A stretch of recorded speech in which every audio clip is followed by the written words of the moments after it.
good morning, good evening. I see that we're very well represented. We have teachers from all over the world, and this is very exciting.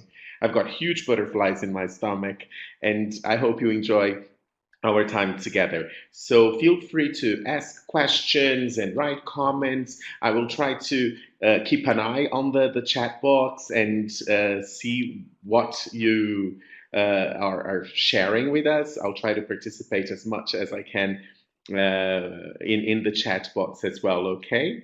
So let's start our discussion today about motivation and teenagers by looking at one concept or one idea that we have been, exposed to systematically, which is the idea that we should look at intrinsic and extrinsic motivation, and we need to have rewards and reward systems for people to get engaged. This is something that, as teachers, we hear quite a lot, right? We have probably had sessions or training courses that would tell you how to boost students' extrinsic motivation by giving them rewards or allowing them to know what they're going to get in order to do something. This is also something that we do a lot in business, for example. Many companies think that employees are only going to be engaged and fully motivated if they have a bonus, if they have the idea of a promotion. And as it turns out, in the next hour, my objective is to show you that this concept, this idea, is not necessarily true. It's quite the opposite. It's actually very, very harmful to education. And we should try to shift our paradigms and rethink our practices so that we can replace the reward systems and the idea of extrinsic motivation by the only motivation that truly matters, the motivation that comes from within. And at times like this, it becomes sometimes a bit hard for us to find the motivation to keep going because I understand that everyone is going through some challenges and big obstacles. So before we start talking about intrinsic motivation, I want to thank everyone out there for the work that you're doing. I know that teachers are struggling, are working hard, are very committed. So I send my love to you and my big thank you for the beautiful work that you're doing in your countries, in your cities with your students. The world needs people like you because if you are here with us, it's definitely because you're interested and committed and passionate. So thank you very much for the work that you're doing. So, if the idea of giving students rewards and boosting their extrinsic motivation is not really necessarily what we should do, what do we need to know instead? Well, I'm going to offer three concepts that I believe we need to look into and we need to study in order to replace the idea that rewards and the reward system would work. They are locus of control, self-efficacy, and learned helplessness. So let me start by talking a little bit about learned helplessness. What is learned helplessness? It's essentially when you learn to be helpless. A very famous, a very popular illustration to explain learned helplessness refers to the example of baby elephants that are tied to a tree. Their legs are tied to a tree when they are babies and they can't move. As they grow up, the trainers use the same rope and they don't try anymore, even though they're much stronger and they would be able to set themselves free. Why is it that they stop trying, even though they have the skills and the strength and the power to do something? It's because they have learned to be helpless. It is something that we learn. Let me ask you a question. Have you ever heard from students, I will never be able to do it? Teenagers or adults? In your context, do you have students who have learned to be helpless? All the time, yes, yes, yes, lots of yeses. Yes, it is unfortunately something that we find out there quite frequently. Many students have learned that they are helpless. They have been taught by the events of life, maybe by other people who have interacted with them, that they cannot do it. Instead of telling these students that if they commit, they're going to get a good grade, they're going to get a good job, they are going to get something, this idea of extrinsic motivation and rewards, it is much more powerful if we can investigate the reasons behind this thinking process. Why, I know it sounds a bit obvious maybe, but why am I reinforcing this? Because the idea of offering students extrinsic motivators, things that we can try to seduce them with, like a reward or something, is quite easy to teach, right? An activity, a promise that you make, or something that you bring to class, that you show students, and if they commit, if they are happy, if they are engaged, they will do it better, right? But this is not sustainable and it's not true motivation. So instead of looking at the activities, the tasks, the rewards that we're bringing to students, it is much more powerful for us to start discussing how, as teachers and educators, we can investigate what is behind learners' feelings of helplessness. When we face students who suffer from learned helplessness, when we hear students saying, I can't do it, I will never be able to do it, instead of simply telling them you can, we need to dig a little deeper and find out the roots of the problem, right? Where did this start? So this is what learned helplessness is. And for us to change this perception that you can't do it, we need to look at locus of control and self-efficacy too. So let's take a look at locus of control. Locus of control is not a new term. It is a concept that dates as far as 1966, and it refers to an individual's sense of personal control over the events in their life. It doesn't mean that if you have an internal locus of control, you think that you can control what happens in the world, right? That's called being delusional. That's something else. But a person with an internal locus of control believes that they can control the outcomes of their life. What does that mean? I like to give an example always. When you go to the beach on the weekend, or if you're going to spend your holidays on the beach, what kind of weather do you expect? Do you expect a sunny weather? Do you expect it to rain? Okay, I can see some sunny weather. Okay, that's what we usually expect, right? So you make this plan, all these beautiful plans to go on holidays to the beach with your family. You're super excited. You get to the beach and it starts raining. So your ideal holidays is not going to happen. What can you feel? People with an internal locus of control are going to look at this event. They are aware that they cannot control it, and they are going to think, okay, how can I get the most out of it? I am here. This is not going to spoil my holidays. It's not ideal, but I can control the outcome. People with an external locus of control expect the external things to play this role, right? They expect the external things to help them feel something. And once the external factors are not aligned with what they expect, they get frustrated.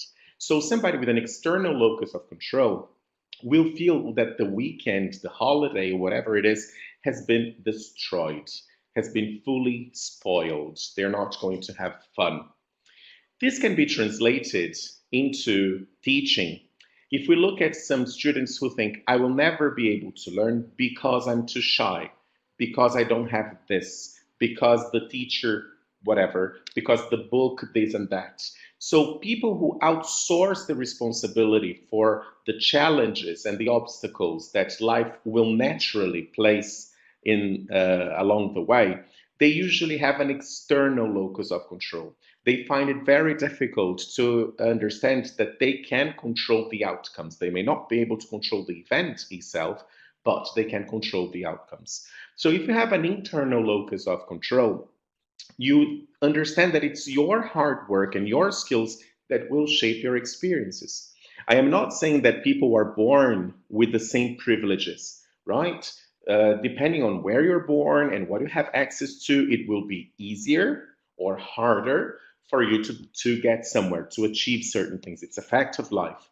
But even people who have similar contexts, some will understand that if they work hard or harder, they can achieve certain things, and others will expect the world to bring it to them in a way, right? How can we achieve this? This is a very good question, Maya. The first thing that we need to do is to develop the awareness, is to understand that there is this possibility that we might be individuals who have an external locus of control. People with an internal locus of control believe that they hold the knowledge and the skills to be successful. They don't need reassurance from others before they take action, and they take full responsibility for their actions. It's a matter of accountability. They understand their role, and they understand that the results of their actions are going to be connected to the decisions that they make. In learning, we are very often trained to develop, unfortunately, an external locus of control. A lot of our students come to class believing that learning English is out of their control. It's a talent, it's a gift. It depends on the teacher, it depends on the book. It's not the experience itself, it's luck, it's chance many times.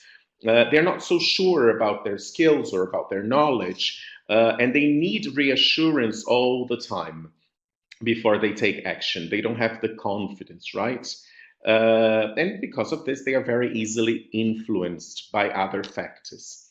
Based on this description, would you say that most people you know tend to have a more internal or a more external locus of control? In your community, your friends and family, people usually take full responsibility or they tend to blame other things? Okay, quite a lot of external. Very similar to Brazil, actually. Okay, fascinating. A lot of external. I think it's human nature, right? If you're interested, there is a fascinating TED Talk which comes from a book that is also very, very interesting called The Happiness Advantage. It's a book and a TED Talk by a psychologist called Sean Aker.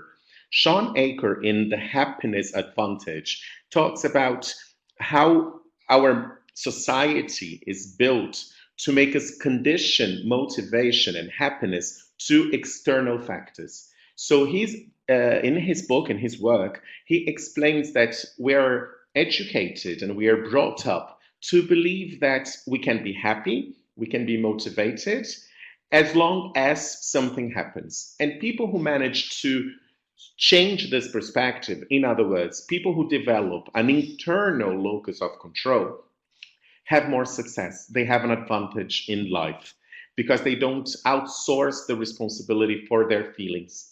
If we can help our students become more sensitive to their role in the process, their accountability in the learning process, and shift a little bit this external locus of control to something that is more internal, this is much more powerful than making promises and giving them rewards.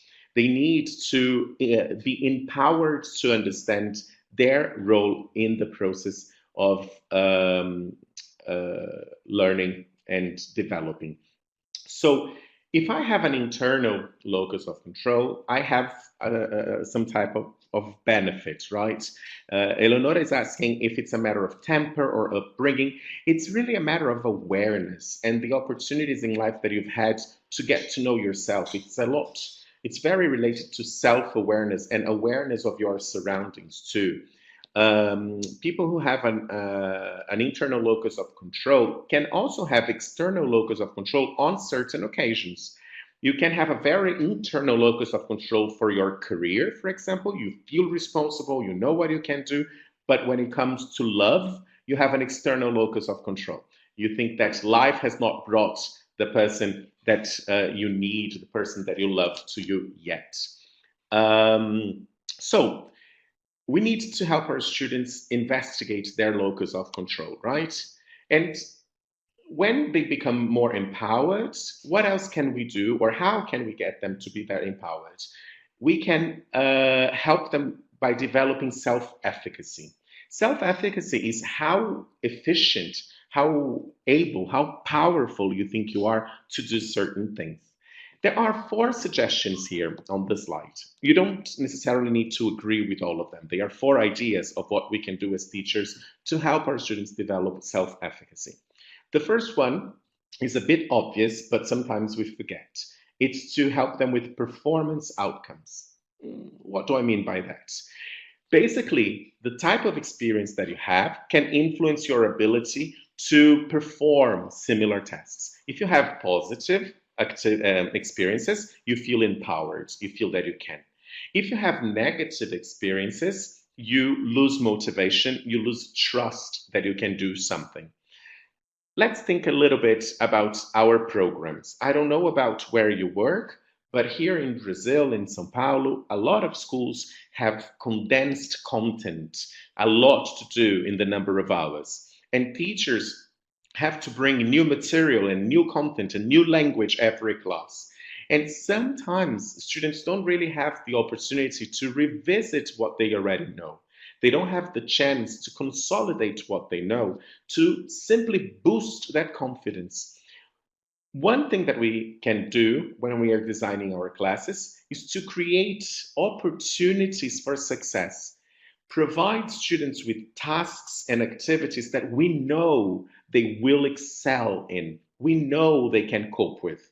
And then by giving them these activities, we also boost their confidence and develop their self-efficacy. Hence, they become more motivated. Verbal persuasion is another way to develop self-efficacy, and it has to do with telling students that they can do certain things, right? It's about the encouragement that we can do through verbally reinforcing student skills. It's not empty feedback. It's not praising for the sake of praising, right? But rather explaining, persuading students that they can do something. Have you ever heard from somebody, yeah, I'm sure you can do it because you know this and you can do this and you did this before, and that gave you an extra boost of motivation when you were insecure? This is verbal persuasion, hearing from somebody you trust why they think you can do something. And it's very important that we tell our students why exactly we think they can do more and achieve higher. The third hint or tip that I have for you is physiological feedback. Physiological feedback is related to movement. And nowadays, under the present circumstances, we know that a lot of our students are sitting in front of a screen for hours and hours. So one thing that we can try and do nowadays is to get students to move around, because when you move your body, right, you feel other sensations. And one of the sensations that you feel when you use your body, you feel more efficient. You feel better able to do things. And last but not least, vicarious experience. Vicarious experience is related to watching somebody else do something that you want to do, somebody who does it better, and developing that feeling that you can do it. It boosts your motivation. Now, it depends a lot on how you do it. I'm going to share my personal example with you. If you go to my Instagram account, you will learn that I practice circus lessons. I do the aerial silks, I do the trapeze, and I am an elementary, maybe pre-intermediate student in the circus world. As it turns out, when I watch Cirque du Soleil, if I'm watching it alone or with somebody who encourages me, I feel highly motivated. I know I am not Cirque du Soleil material, and I don't intend to be Cirque du Soleil. But because I see somebody doing it really, really well, I feel that I can do better. However, if I am watching the same show with somebody who tells me, Vinny, I don't know why you go to circus lessons. You'll never be able to do it. They are so much better than you. It's a waste of time. This vicarious experience can bombard my motivation. My Instagram account, if you're curious, is Vinny underscore Nobre. I'm going to leave it here for you so that you can check my terrible circus performances, but I am very happy there. So it's my hobby. So these are 4 ideas of how we can help students develop self-efficacy. And people with high self-efficacy, they are naturally more motivated. But if you forget everything that I said, and you don't pay much attention to these 4 ideas, there's just one thing that I urge you to remember. It's the idea that learners who have repeated experiences of success have higher self-efficacy than those students who experience repeated failure. And self-efficacy is vital for motivation. What I think about myself and what I think I can do, how much I trust my power, how much how confident I am regarding what I do, will naturally boost my motivation. So as teachers, we should try and create as many opportunities for success in class and not just say that students can do it, right? But tell them why we think they can do certain things, give them the task and allow them to be successful. Success boosts motivation. And if we only bring new stuff all the time and bombard students with new information because we have a lot to cover, we run the risk of sending the message that they are failing. So, locus of control, self-efficacy, and learned helplessness. They are not extrinsic factors. They are all intrinsic. They are all related to what we feel within. Our job as teachers becomes much harder because, as it turns out, nobody can motivate anyone. We don't motivate our learners. We help them find purpose in what they do, but the motivation comes from within. We have, however, the power to demotivate learners. And activities, Madalena, as you mentioned, cannot be too easy. It needs to be the right kind of level. One thing that you can find, for example, in National Geographic learning materials is a very strategic type of scaffolding, right? That keyword that we use in education. Good scaffolding is directly connected to motivation. You start with a gradual increase of challenge as you decrease support.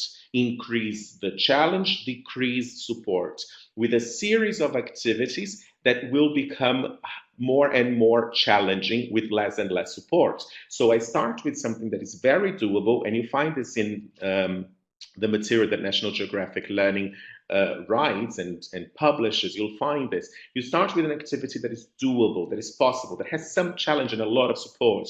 The student feels successful and they feel empowered to go to the next level. And this is good scaffolding, right? So I'm going to turn on my light because I totally forgot that it was going to get dark. I'll be away for 30 seconds and I want you to tell me, what does Wikipedia have to do with extrinsic or intrinsic motivation? What's the story that I'm going to tell you? Try to guess. Just 1 second.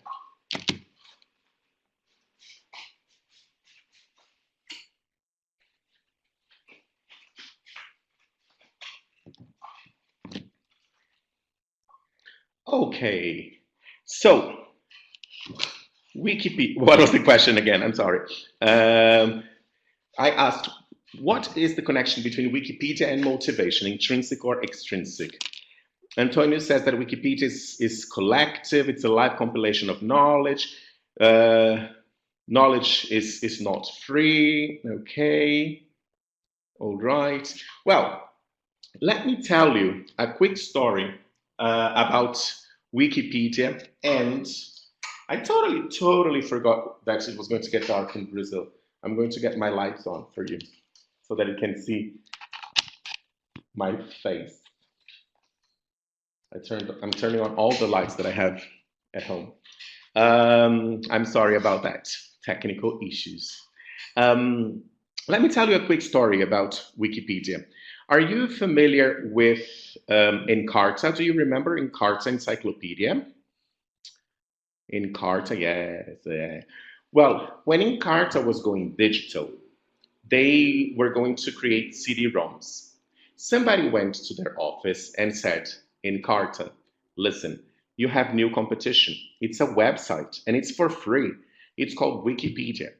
And Encarta said, well, but and how is it going to be for free? Oh, because people are going to make their contributions. People are going to write their entries, encyclopedic entries.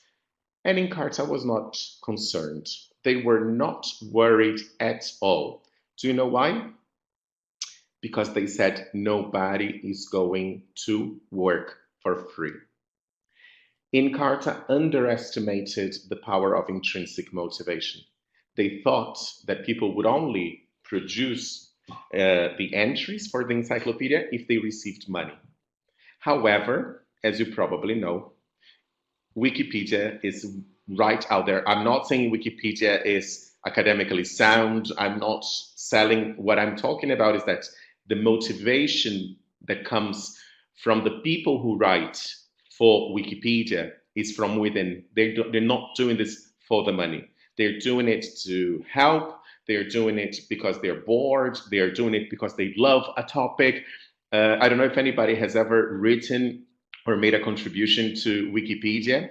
If you have, you can maybe share why. What was your motivation behind it? Because the one thing I know is that it was not money. It was not an extrinsic reward, right? Some people are sharing here, wonderful, to change a topic, to share knowledge, right? To see your name somewhere, excellent. To fix a mistake, excellent. So this is what true motivation is. When we come to class and we tell our students that they need to learn something in order to do well in the test, in order to have a job, the message that we are sharing with our students is that learning is not fun. Learning is not enough. That they need to learn in order to achieve whatever objective they're going to have.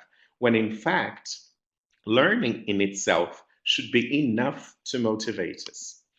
So what are these extrinsic motivators that we end up bringing to class and we don't even notice? We sometimes do it as part of our habits, right? Because that's the way that we learned and that's the way that we've been teaching. And I can share with you a lot of things that I used to do and I wasn't aware that would just focus on extrinsic motivation and would not help my students develop their intrinsic motivation. So here are some examples.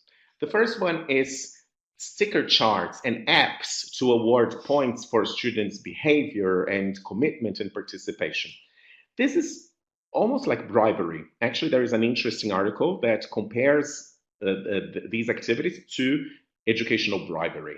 It's like bribing students. The message that we are sending at the end of the day is that the process of learning should only happen as long as you get a star, and you should behave in class because you're going to get or lose a point, not because behaving in class is important, not because respecting students is what you have to do.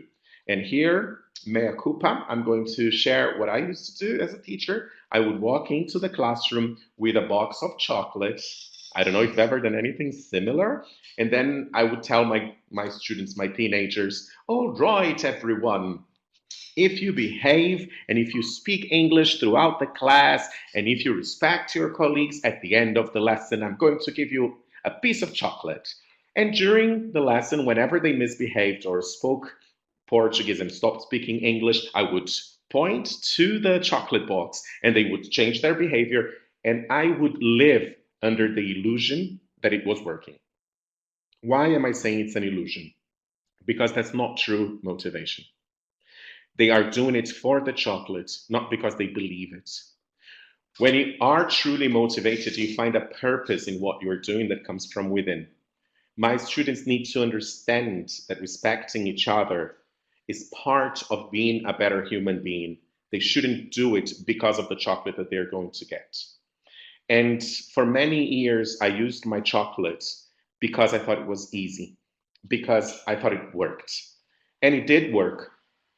right there for 5 minutes. But the moment I had to leave the room or when students were interacting outside the classroom, they didn't own it because there was no chocolate, there was no star, there was no extra point.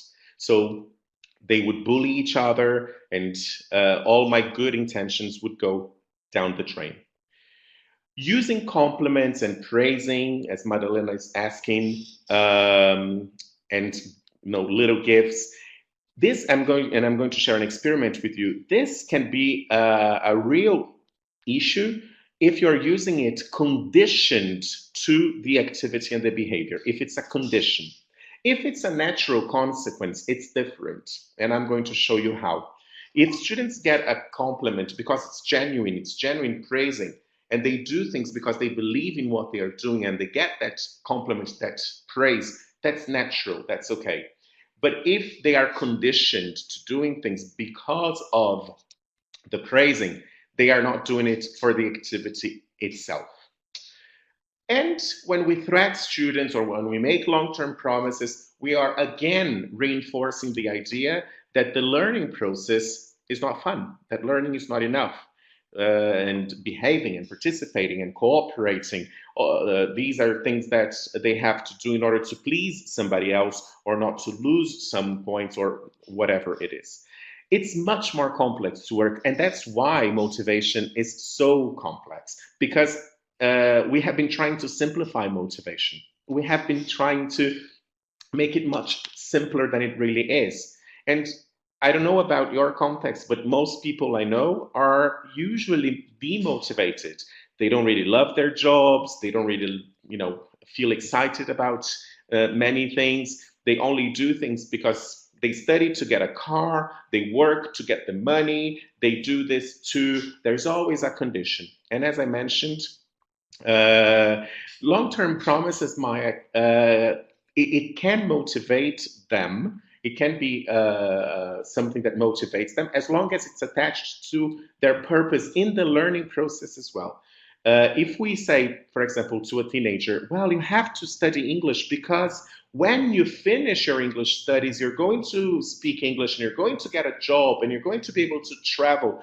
This long-term promise, this reward that it is really far from them is not truly going to motivate them, right? Let me try to illustrate this with a story. And this story is created a hypothesis, the over-justification hypothesis, which is basically the idea that sometimes we take the fun out of things because we over-justify the activities and the reasons behind the things that we do.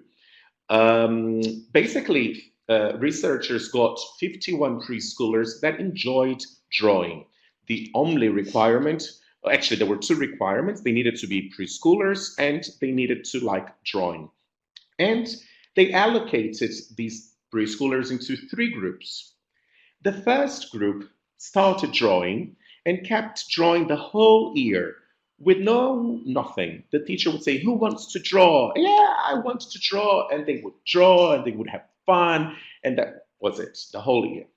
The second group was slightly different. Students would draw, and when the drawing was over, the teacher would say, these are beautiful drawings, and would give them a star, a sticker, or a piece of chocolate, or whatever.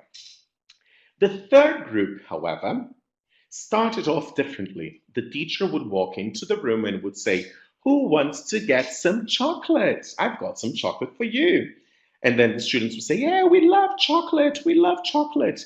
So do you know what you need to do to get the chocolate? You need to draw something beautiful. And then the students would draw.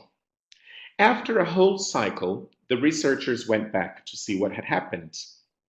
Do you know what happened? The first group was happily drawing. In the second group, the group that drew and then found out that there was some kind of gift or praise, there weren't a lot of changes. But in the group that did it for the chocolate, the expected rewards decreased the amount of spontaneous interest that the children took in drawing. They didn't want to draw anymore. They only drew if there was chocolate. The activity itself was not fun. They took away the fun out of it. Those who had previously liked drawing were less motivated because they would only do it with the reward. So what do we do then, right? We need to focus on activities that are engaging themselves. Because if we don't, we can identify 7 flaws in this theory of carrots and whip, right? The carrot for you to move forward. A very primitive way of thinking that human beings will move forward because of the food. That works with animals, right? If we do this, if we keep offering students an external reason to do things, it eliminates intrinsic motivation, just like we saw, right? If they don't want to do anything, that's a very interesting question, Yael. If they don't want to do anything, it's probably either because they don't find a purpose in what they're doing, or maybe the activities are not connected to what they really like. And it can be quite challenging. It is very challenging to really get to motivation. But if we keep using these external rewards, it will impact performance negatively. People just do it for whatever. It sabotages creativity. They just want to get to the end of it. It affects good behavior because then students start cheating, they use shortcuts, they use unethical attitudes because they don't see the purpose in the activity. They just want to get to the end. And it becomes an addiction that is related to short-term thinking, right? Eleonora, yes, Gardner's theory of multiple intelligence can impact motivation, but whether you are an extrovert or an introvert, if we still connect it to your purpose, that is going to work anyway.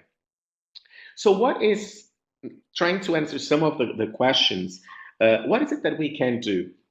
I chose this picture because that's what a lot of teachers and institutions try to do. They bring technology for the teenagers to be motivated because teenagers love technology. Technology without a purpose, I'm sorry, is as good as nothing. It can isolate the teens, it can isolate the students, it can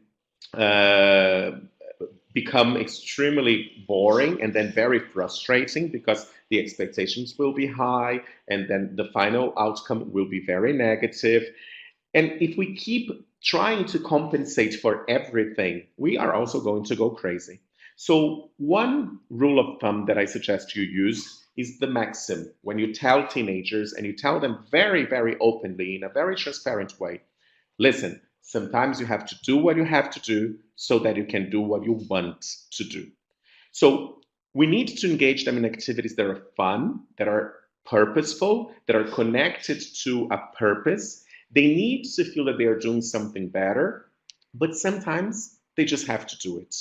We shouldn't try to give them things that will be pleasant all the time, but we need to tell them, in life, sometimes you have to do what you have to do, so you can do what you want to do sometimes, right?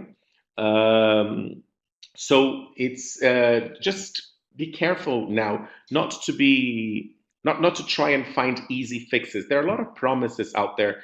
This technological device will engage your learners. This will save the day. This will motivate students. The one thing that truly motivates students is getting to know them, investigating what makes their heart beat faster, and helping them find a true purpose to become better at something in an autonomous way. So I'm going to give you 8 suggestions of attitudes, not tasks, not activities, because it's totally pointless to learn a new task and a new activity that will motivate students if our rationale, if our thinking process, if the cognition behind our decisions is not being addressed. So 8 attitudes that we as teachers need to have to motivate teenagers. The first one, we need to help them become accountable for every moment of learning. Locus of control. They need to shift the external locus of control. It's my teacher's fault. It's my teacher's responsibility. My parents this, the world that. And they need to become sensitive to the fact that it's their responsibility. We need to guide them beyond their fears. Fears of mistake, fears of failure, of exposure. Nowadays, fears of life and what is happening in the world. As teachers and educators, we need to guide them to go a little beyond the fears that many teenagers have. And it's part of being a teenager. You are afraid of a lot of things. We need to find out what assumptions they have about teaching, about learning, because by getting to know them, by getting to know their assumptions, we can help them break a little bit some of these ideas that the world is responsible for learning. We need to make them feel stronger and empowered. We need to harness their strength as individuals. And we need to do this with an open heart and with a lot of generosity. We need to try and silence their internal critic and lower their affective filter. They are very critical of themselves. They are very self-conscious. So it's important that we try to really welcome them and make them understand that it's okay to make mistakes, for example. We need to correct their misconceptions about luck and about success in life and in communication. Show them in a very frank, honest way their strengths and their weaknesses. They need and they respect and they value feedback that is honest because they feel that it will help them master something and do something better. And the brain likes doing something better. That's part of motivation. When you feel that you're doing something that makes sense to you better, you are super engaged. And celebrate their achievements. Design lessons and courses that will foster this feeling, that will allow students to feel successful. Motivation is about feeling that you can do things. It's not being different, but it's understanding that you can be different. It is the feeling that you have the potential to be better. And this is pretty much it. So I summarize the 3 pillars of current motivation theories. When we talk about motivation today, these are the 3 ideas that in a way summarize everything that we've said: autonomy, mastery, and purpose. Our students, sometimes they lack a purpose. And what is happening in the world today, unfortunately, is making it a bit harder for us to find a purpose. The idea that the future is unknown and the insecurities that our students are facing, all of this can bombard their purpose. Why do I need to study? Why do I need to learn this? Why should I care? Our role is not to tell them why they care, and it's not to bribe them with promises that will not make the learning process more enjoyable or more meaningful. They will just go through the motions in order to pass a test or in order to get a little present.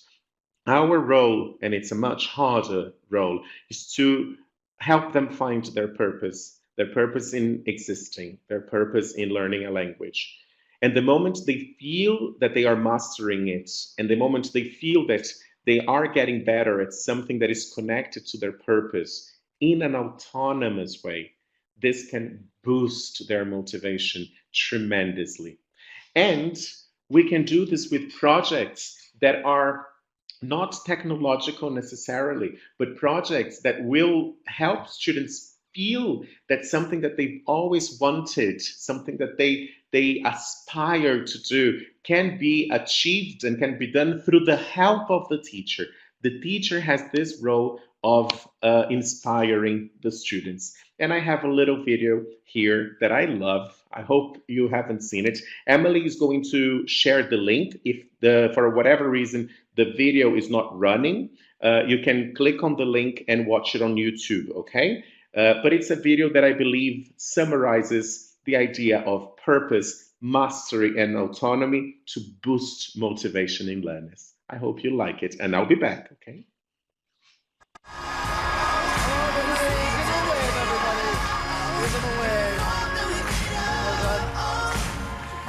Oh, big deep breath. We can do this. Hello. Hi there, hello. What's your name? I'm David McPartlin. I'm the head teacher of Flakefree Primary School, and this is our choir. Hi. Hello. So tell me a little bit about the choir and how long they've been singing together. Probably since September. We're a real eclectic group. We've got ranges from 4 all the way through to 11. Some are amazing singers, some are just enthusiastic. I'm not being... That's a nice way of putting it. No. Do you know what? I'm going to use that in future. That is funny. You were enthusiastic. So what's the big dream for this choir? Reading and writing's important at school, but the kids had a dream. This one in assembly said she wanted to go on Britain's Got Talent, and here we are. Amazing. What's your name? Megan. How old are you, Megan? 7. 7. And why did you want to come on Britain's Got Talent? Because I love singing. Darling. Oh, well, we're all rooting for you. Good luck. Thank you very much. We got, yeah. I'm just When gonna you're go ready, yeah. I'm going to go and conduct. Really proud of you, whatever you've done. Right? You're amazing kids. Let's go for it. Yeah? Smile. Tonight I'm gonna have myself a real good time. I feel alive, and the world, I'll turn it inside out. I'm floating around in ecstasy, so don't stop me now.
Press the goal, David! Press the goal! It's so moving, I don't know what's so moving. God, it shook me. That was absolute chaos and absolute joy. Thank you so much. Simon, what did you think? I think you are so important to kids this age to remind them, you know, to have fun. Your joy that you radiated is infectious. And this, to me, is what Britain's Got Talent is all about. David. it's just one of the most joyous things I've ever seen. And I think you've just made all our hearts soar today. And it's what you want your childhood to have been like and what you want your children's childhood to be like, which is just full of unbridled joy. So this is what I think.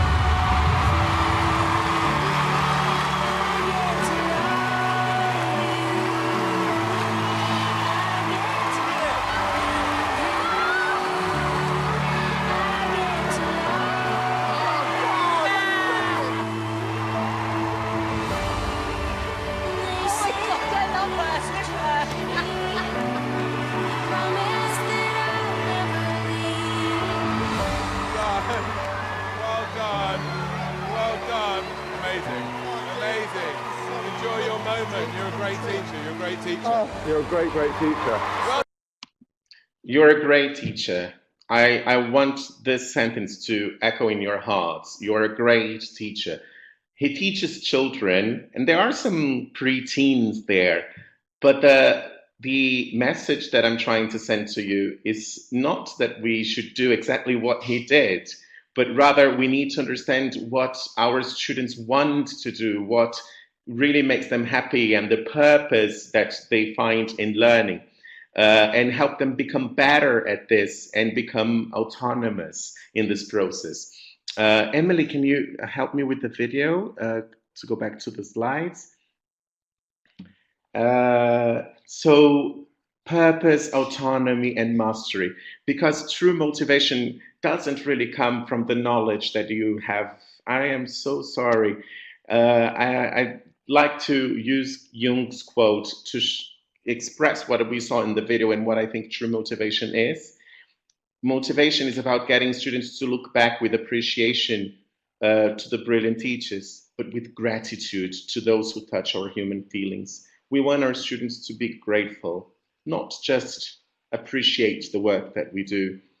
And I'd like to share with you a message that I received 3 days ago.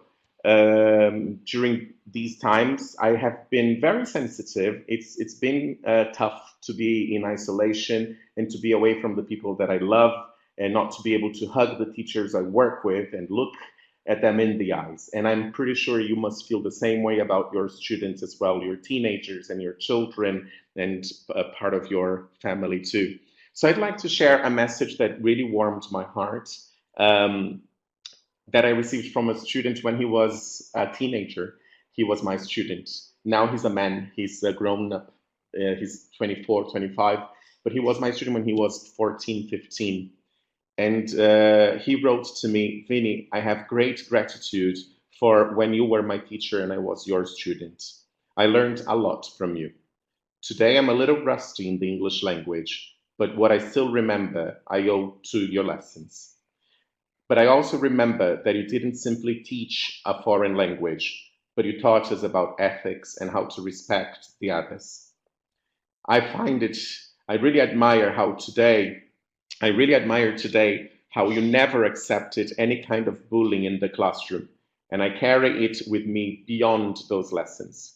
I am really proud to say that you were my teacher, and it relieves me to know that you are working with other teachers to help them develop too. Thank you so much for being here.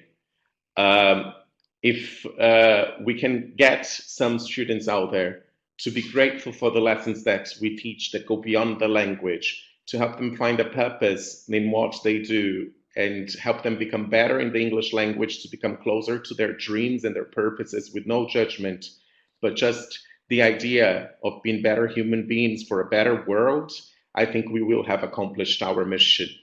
So I thank you all and I wish you the very, very best. And I hope we get out of this as soon as possible so that I can finally meet some of you and hopefully all of you.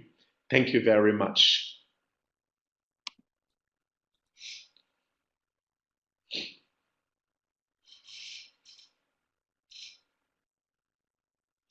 You're all very kind. Thank you so much. Thank you for the comments. Thank you so much, Vinny, for that great session. And thank you all for being here with us today. I hope that video had you all dancing in your seats and singing along like Vinny and I were. It was definitely a lot of fun, and I really hope you took something away from this session to go and take to your students and, you know, make them a little more motivated. And I hope you all became a little more motivated too. So glad you could all be here with us today, and thank you, Vinny. We're so glad we could have you here presenting. Great. Just a few notes as we wrap up. Oh yeah, go ahead. I thank you. Sorry, Emily. I thank you. I want to publicly thank you for all the support you gave me at National Geographic Learning for the beautiful work that you do.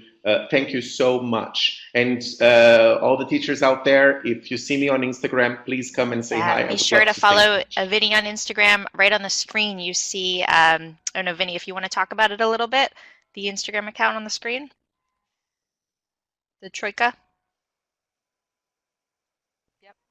That's Troika. That's my company, and you can follow us as well to learn more about the work that we do. We work with teacher development, and I am, as I showed you before, Vinny underscore Nobre. If you go to Troika, you can also find me. I would love to stay in touch and get feedback from you. Emily, thank you so much. Great. All the Thanks, teachers. Vinny. And just a few notes, everyone, as we wrap up now.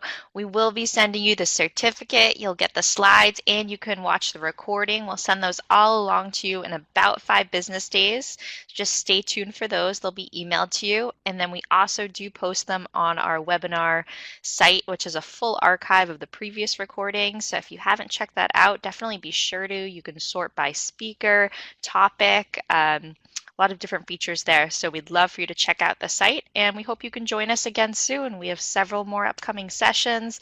I put the link in the chat box, even though I know it's moving pretty quickly, but we hope you can join us for another webinar. We have 2 next week, and we have a few more after that in June, so we'd love to see you again.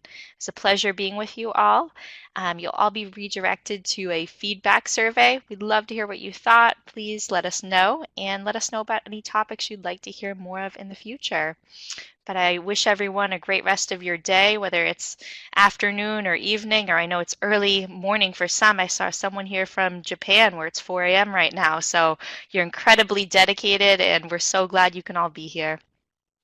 All right, thanks for being part of the community, everyone, and making us all feel connected in these trying times. All right, I'm going to post this one more time, and then I'm going to push everyone to the survey right now. Okay, take care, all. Stay safe.